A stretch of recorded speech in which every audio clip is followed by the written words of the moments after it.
Dramatis, serangan kilat pasukan Raider bikin KKB teroris berhamburan ke jurang. Pasukan Satgas Yonif para Raider 501 BAI berhasil menyita satu pucuk senjata jenis pistol P1 dari teroris kelompok kriminal bersenjata KKB Papua. Hasil perolehan senjata tersebut terjadi di Kampung Bugapa Distrik Sugapa Kabupaten Intan Jaya, Papua. Dan Satgas Yonif para Raider 501 BAI Letkol In Arfa Yuda Prasetya mengatakan, tim Dalpur yang terlibat dalam operasi di Kampung Bugapa Distrik Sugapa dipimpin langsung oleh Letu In Yulian Nugroho. Operasi ini, kata dia, merupakan tindak lanjut kegiatan dari Operasi Bajra 10 yang digelar untuk mencari dan menyekat pergerakan kelompok KKB yang berada di wilayah Kabupaten Intan Jaya. Tim Dalpur berhasil mengamankan satu pucuk pistol P1 milik KKB dan beberapa barang bukti perlengkapan perang lainnya dalam pembersihan yang dilaksanakan pada Sabtu pagi, ujar Arfa dalam keterangan tertulis.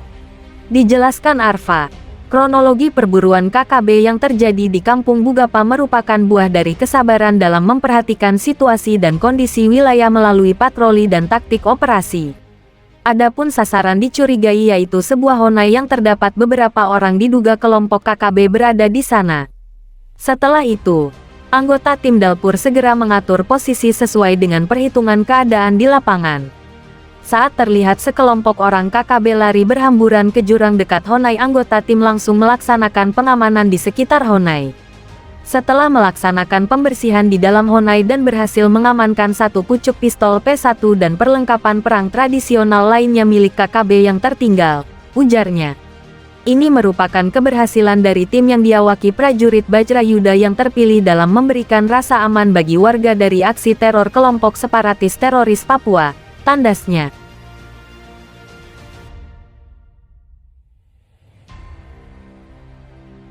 Aparat keamanan terus bergerak basmi kelompok separatis di Papua. Aparat keamanan berkomitmen kuat untuk menumpas KST Papua. Jika kelompok separatis tersebut terus-menerus melakukan tindakan teror kepada masyarakat, akan berisiko pada melambatnya pembangunan dan investasi di Papua. Oleh karena itu, penumpasan KST Papua secara terukur perlu mendapat dukungan dari seluruh lapisan masyarakat. Sebelumnya, KST kerap kali melakukan aksi kriminal bahkan pembunuhan terhadap warga sipil serta aparat desa jika tidak menyetor sejumlah uang kepada mereka. Mereka terlibat berbagai gangguan pada lalu lintas penerbangan di sekitar bandara, menembak aparat BRIMOB yang berpatroli hingga tewas, menembak aparat Satpos PP, membakar rumah dinas DPRD dan kios warga hingga ludes. Ironisnya, KST tersebut banyak memulai operasi dari distrik Serambakon, Kabupaten Pegunungan Bintang, Papua Pegunungan. Wilayah pegunungan yang seharusnya aman dan damai, berubah menjadi sarang KST karena keterbatasan jangkauan aparat pertahanan dan keamanan negara. Menyikapi hal tersebut, aparat keamanan dari unsur TNI, Polri hingga Badan Intelijen Negara, BIN, terus berupaya untuk memburu KST Papua yang masih tersisa. Kepala Operasi Damai Cartens, Kombes Pol Dr. Faizal Ramadhani, menerangkan bahwa Satuan Tugas Operasi Damai 2023 dalam 1 bulan terakhir telah berhasil mengamankan 3 anggota KST dan 1 anggota KES dilumpuhkan. Dia menuturkan bahwa 3 orang anggota KST yang diamankan memiliki perannya masing-masing, yakni berperan sebagai anggota KKB, pemasok amunisi maupun senjata dan pemasok bahan makanan ke kelompok KKB di Nduga, Papua Pegunungan. Sedangkan 1 KST yang berhasil dilumpuhkan adalah anggota KST Pegunungan Bintang yang baru-baru ini menebar teror. Sebelumnya, Ketua MPRI Bambang Susatyo, Bamsud, mengatakan pihaknya mendukung penuh aparat keamanan mengirim dan mengerahkan pasukan sebagai backup pengamanan.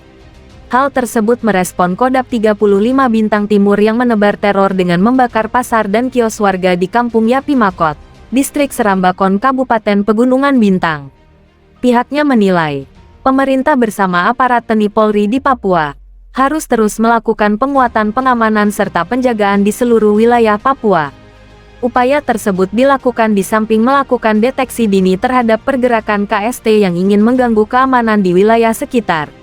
Meski begitu, terdapat satu hal yang sangat penting untuk ditekankan, yakni nyatanya sampai detik ini pun, masyarakat Indonesia sama sekali tidak menginginkan terjadinya korban dari pihak manapun. termasuk juga masyarakat sipil orang asli Papua, OAP, ataupun korban dari aparat sendiri, dan bahkan sama sekali jangan sampai adanya korban dari kelompok yang berseberangan sendiri. Pasalnya, karena semua pihak juga sama-sama merupakan seorang manusia, bahkan termasuk anggota gerombolan separatis di bumi Cenderawasih itu pun mereka merupakan manusia dan masih dianggap sebagai saudara setanah air. Bamsud juga meminta penyelesaian persoalan akan aksi separatis yang terus saja terjadi dan dilancarkan oleh KST Papua ternyata hendaknya memang harus menggunakan pendekatan kebudayaan dan kesejahteraan. Maka dari itu menjadi sangat penting bahwa dalam menyikapi dan berupaya untuk melakukan penyelesaian pada persoalan gerombolan teroris di bumi Cenderawasih harus dilakukan secara komprehensif. Tapi di sisi lain juga tetap harus ada tindakan yang tegas dan terukur.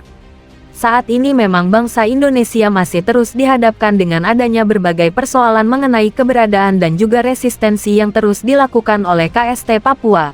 Oleh karenanya, penyelesaian akan tindak separatisme di tanah Papua itu memang sangat wajib untuk menggunakan pendekatan dan cara yang komprehensif agar bisa jauh lebih optimal.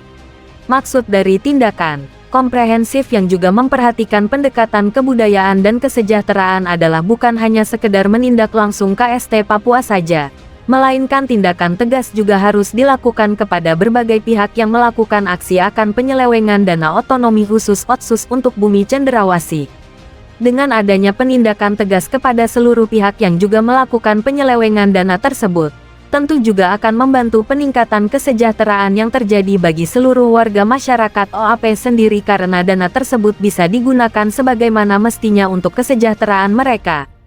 Menyinggung mengenai bagaimana selama ini upaya pemerintah yang juga menggandeng banyak pihak termasuk pemerintah provinsi Pemprov setempat dalam rangka percepatan kesejahteraan masyarakat di Papua, adalah salah satunya dengan langkah yang dilakukan oleh Pemprov Papua Tengah yang membentuk sebanyak 4 satuan tugas, Satgas. Adapun keempat Satgas yang dibentuk tersebut yakni Satgas Penanganan Stunting, Satgas Penanganan Kemiskinan Ekstrim, Satgas Inflasi dan juga Satgas Penanganan Pengangguran. Komitmen kuat sangat diberikan oleh pemerintah untuk terus menyejahterakan masyarakat sehingga banyak sekali pula pendekatan yang sudah dilakukan demi bisa menyelesaikan banyaknya kasus akan resistensi di bumi Cenderawasih.